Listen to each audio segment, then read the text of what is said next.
Since we've started City of Asylum Pittsburgh, I've seen how freedom of expression can inspire many people in a way that I didn't imagine was possible.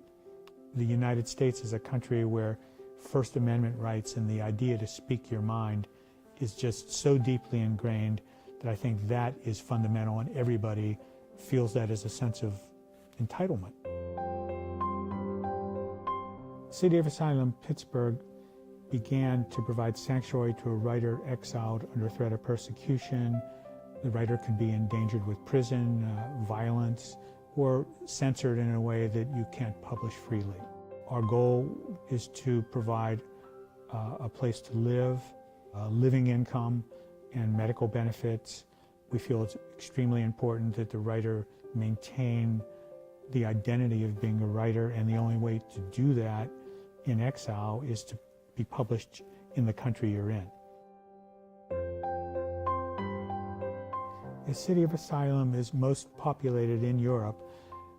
There are, however, really developing cities around the world now. Mexico City for many years has had a very strong program and I think supports 2 writers there currently. Brazil is about to have a City of Asylum, and there's a movement by this international organization to begin to internationalize it more outside of Europe. In the United States, there are 2 other cities of asylum, both university affiliated, one at the University of Nevada, Las Vegas.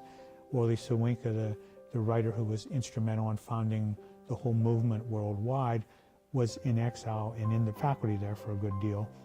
And the other program is a consortium of universities in Ithaca, so he himself was instrumental in getting these other 2 programs. We have 4 houses with writing on the outside in various languages that were inspired by the original writer in our program, Wang Zhang. Wang Zhang was from China, and when he came here, he wanted to celebrate his freedom. He had never been allowed to express himself. He'd been tortured where his mouth had been beaten in, so he couldn't even recite his poetry publicly, or they tried to prevent it in China. As more writers came to our program and we began to provide more houses for them, we used that idea of publishing a book, but we called it house publishing. And we were creating a public library of these houses as you walk down the street. So we have House Poem, Winged House, we have Jazz House, and we have Pittsburgh Burma House. And we have a few houses where writers live that do not have art, which are untitled, so we welcome suggestions from other people.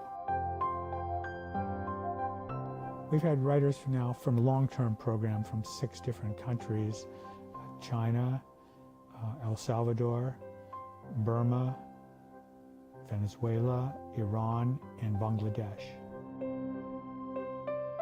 I think everybody in this community understands the value of what we have here and is more committed to understanding the meaning of creative expression, First Amendment rights in a different way than maybe we did before, because we have monuments in our midst, living monuments, who represent what it's like to lose that.